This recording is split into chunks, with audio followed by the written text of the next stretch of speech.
میرے رسول پاک علیہ السلام کا دروازہ سب سے بڑا دروازہ ہے، حضور کا دروازہ سب سے بڑا دروازہ ہے، لیکن میرے دوستو یاد رکھنا نبی پاک علیہ السلام نے بھی لوگوں کو جب رستہ دکھایا ہے تو رب کریم کا رستہ دکھایا ہے، اللہ کا رستہ دکھایا، اللہ کریم کا رستہ دکھایا، لوگوں رب کی طرف توجہ کرائی۔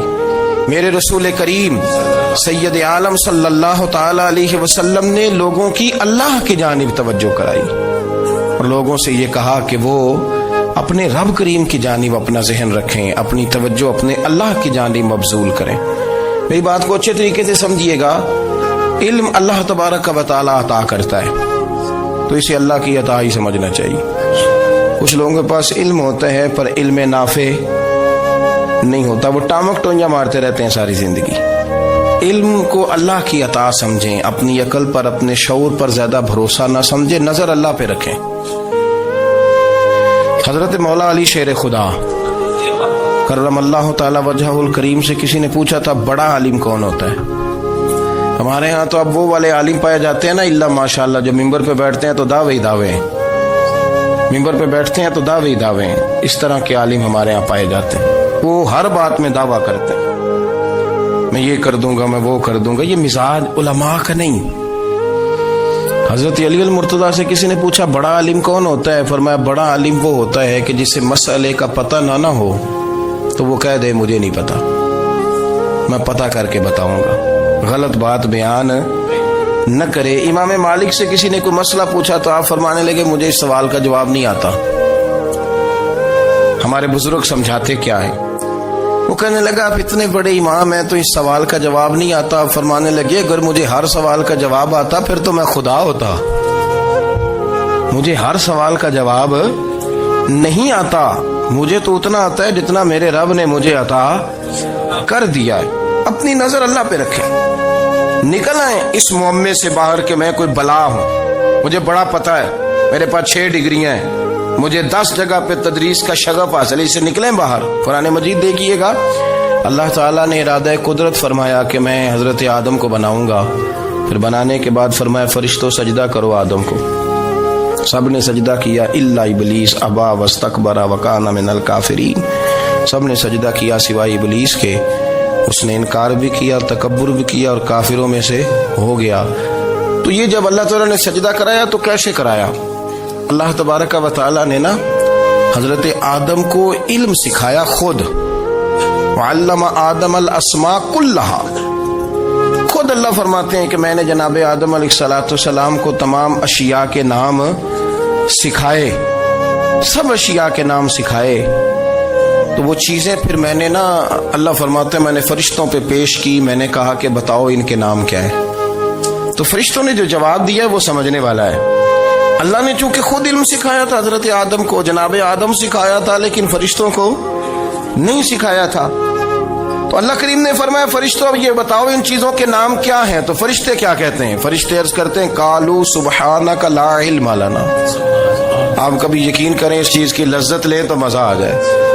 کہا قالوا سبحانک، کہنے لگے تو پاک ہے، قالوا سبحانک، کہنے لگے تو بھئی آدم علیہ السلام کو نام سکھا لیے، پھر فرشتوں کے سامنے وہ چیزیں پیش کر کے کہا ان چیزوں کے نام بتاؤ، تو فرشتے کیا کہتے ہیں؟ کہتے ہیں قالوا سبحانک، تو پاک ہے، لا علم لنا، ہمارے پاس کوئی علم نہیں، الا ما علمتنا، ہمیں تو اتنا پتہ ہے جتنا تو نے ہمیں سکھا دیا، ہمیں تو اتنا پتہ ہے جتنا تو نے ہمیں، لا علم لنا، ہمارے پاس کوئی علم نہیں ہے، اتنا ہی پتہ ہے جتنا تو نے ہمیں سکھا دیا ہے، اس سے زیادہ ہمارے پاس علم۔ اور یہ کیوں تو نے ہمیں جتنا سکھایا اتنا پتہ ہے؟ فرشتے یہ نہیں کہتے یا اللہ تو زیادہ سکھا، آدم کو دیا تو ہمیں بھی دے، یہ نہیں فرمایا، فرمایا انک انت العلیم الحکیم، اے اللہ تو علم والا بھی ہے اور حکمت والا بھی ہے، تجھے پتہ ہے کس کو کتنا دینا ہے،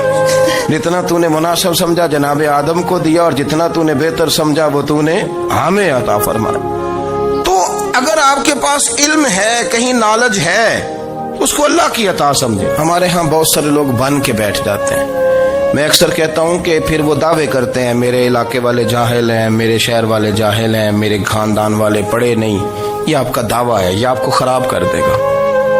ہم نے بہت سارے ایسے لوگ دیکھے جو بہت بڑے عالم تھے، لیکن اللہ جب لینے پہ آیا تو عقل ہی لے گیا، شعور ہی چلا گیا، حافظے ختم ہو گئے.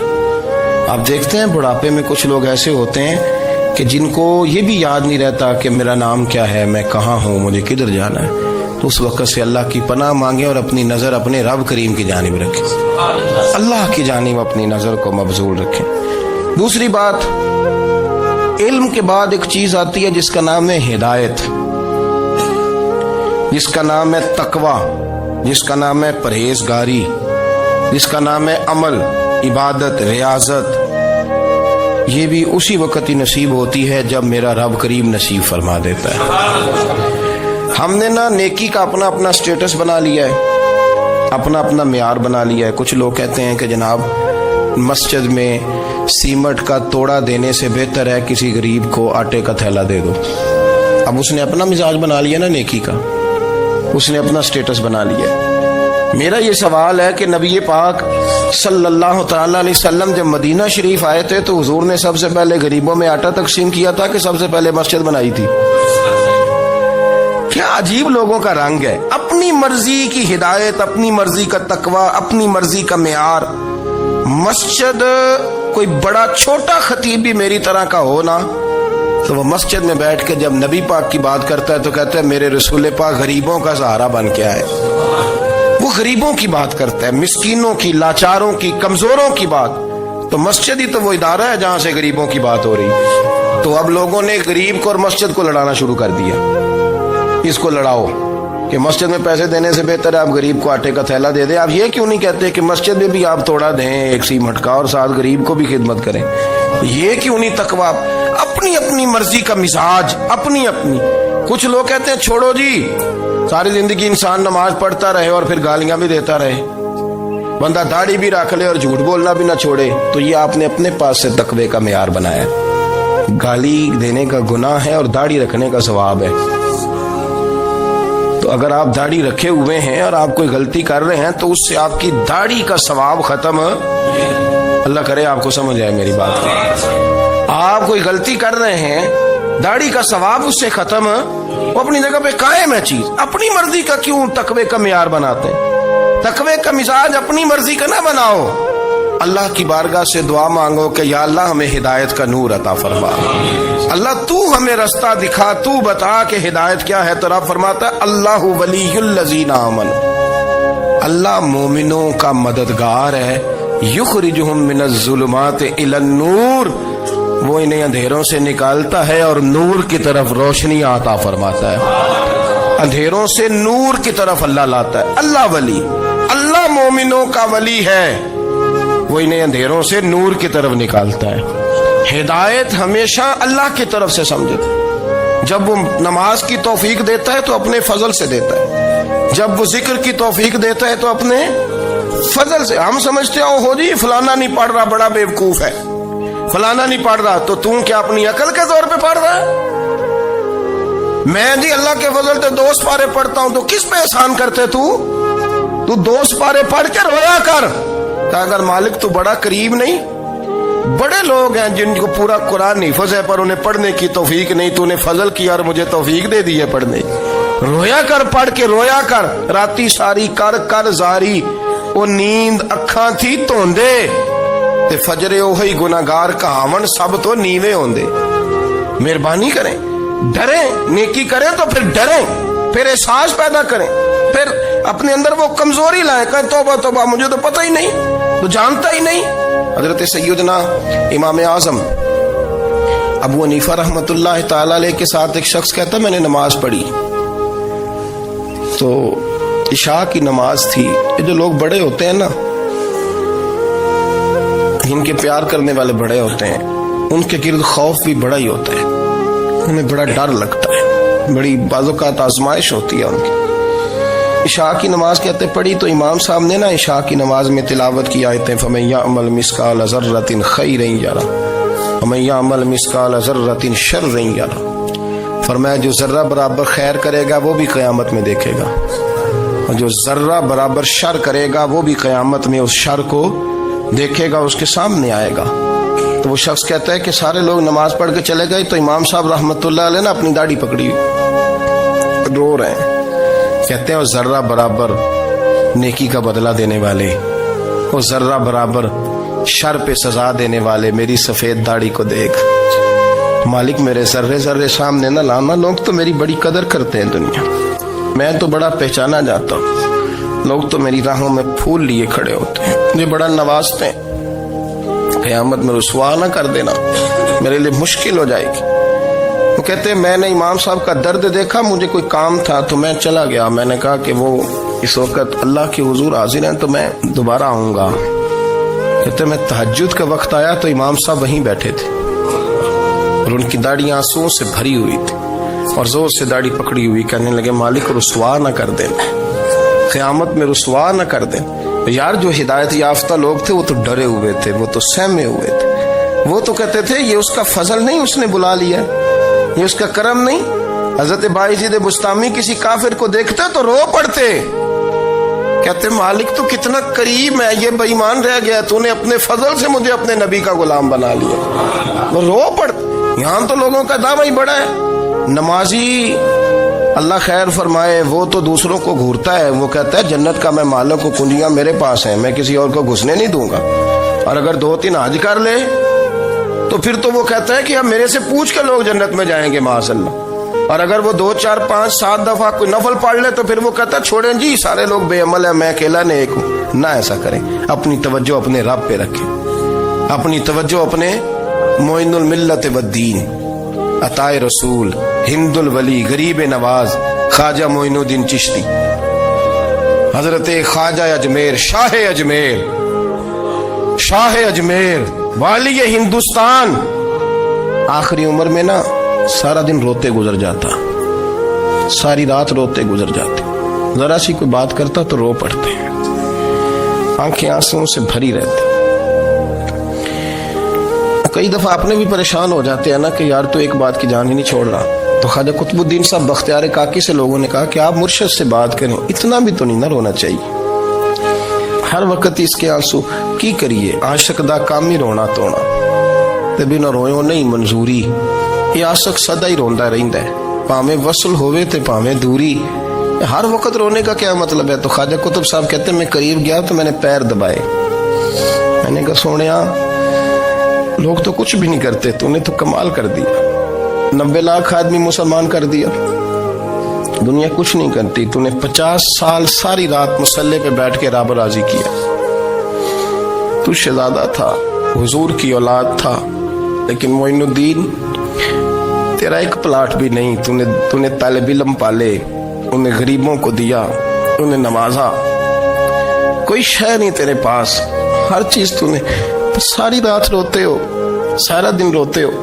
تو خواجہ قطب الدین صاحب کہتے ہیں میں نے جب عرض کیا تو خواجہ صاحب مجھے گلے لگا لی، چیخ مار کے روئے، کہنے لگے قطب الدین پتر داڑھی سفید ہو گئی، جانے کا وقت آ گیا، جو تو نے نیکیاں گنوائی ہیں وہ ہیں صحیح میرے پاس، پر یار کی بارگاہ میں پیش کرنے کے قابل ایک بھی نہیں، تو بارگاہ تو دیکھ کتنی بڑی ہے، رسول کریم کی بارگاہ میں پیش کرنے کے قابل ان میں سے ایک بھی نہیں، تو آستانہ دیکھ کتنا بڑا ہے، کیا پیش کروں گا، کیا عرض کروں گا حضور کی بارگاہ میں، کس طرح؟ وہ یار جو بڑے تھے وہ تو ڈرے ہوئے تھے، سہمے ہوئے تھے، وہ تو بڑی آزمائش میں تھے، لیکن میرا اور آپ کا رٹا 2 نمازیں پڑھ کے 6 نمازوں کا دعویٰ کرنا اور لمبی چوڑی کہانیاں بنانا اور اپنے منہ سے اپنی تعریفیں کرنا، اس سے تھوڑا باہر آئیں۔ رزق بھی میرا اللہ ہی دیتا ہے، علم بھی اللہ دیتا ہے، رزق بھی۔ بڑے بڑے فقیروں کو مالدار ہوتے دیکھا، بڑے بڑے مالداروں کو فقیر ہوتے دیکھا، بڑے بڑے، میرے ایک بڑا سخی قسم کا سجن ہے، بڑا پیارا ہے، میں اسے سخی مانتا ہوں، میں نے اپنی پریشانیوں کے دنوں میں بھی اس شخص کو سخی دیکھا۔ ایک دن رات کو مجھے ٹیلی فون کر کے کہنے لگا کدھر ہو؟ میں نے کہا میں گھر ہوں۔ نہیں اکثر سفر میں ہوتے ہو نا؟ میں نے کہا طبیعت کیسی ہے؟ ٹھیک ہے، بس حال چال پوچھنا تھا۔ میں نے سمجھائی، میں نے کہا یار یہ کوئی مسئلہ ہے؟